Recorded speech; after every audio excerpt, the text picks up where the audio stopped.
নরেন্দ্র মোদীর পদত্যাগ দাবি করে প্রধানমন্ত্রীর বাসভবন ঘেরাও করেছে রাহুল গান্ধীর নেতৃত্বাধীন বিরোধী দল। প্রধানমন্ত্রীর বাসভবন লোক কল্যাণ মার্গের সামনে অবস্থান ধর্মঘট করছে তারা। তবে বাসভবনের নিরাপত্তায় বিপুল সংখ্যক পুলিশ মোতায়েন করা হয়েছে।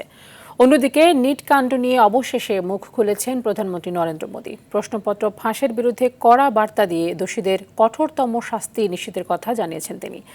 অন্যদিকে গতকাল পুলিশের ব্যাপক লাঠিচার্জের পরেও বিক্ষোভ অব্যাহত রেখেছে ককরোচ জনতা পার্টি। বিস্তারিত সামিউল শিহাবের রিপোর্টে।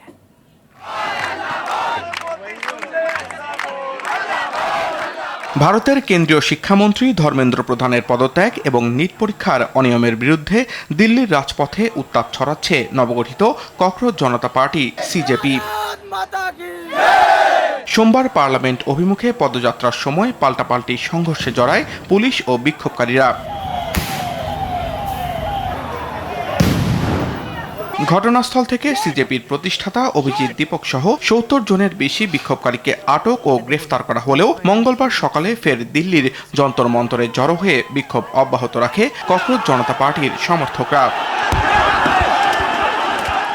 শিক্ষার্থীদের ওপর দমন পীড়নের প্রতিবাদে প্রধানমন্ত্রীর বাসভবন ঘেরাও করে বিরোধী দল।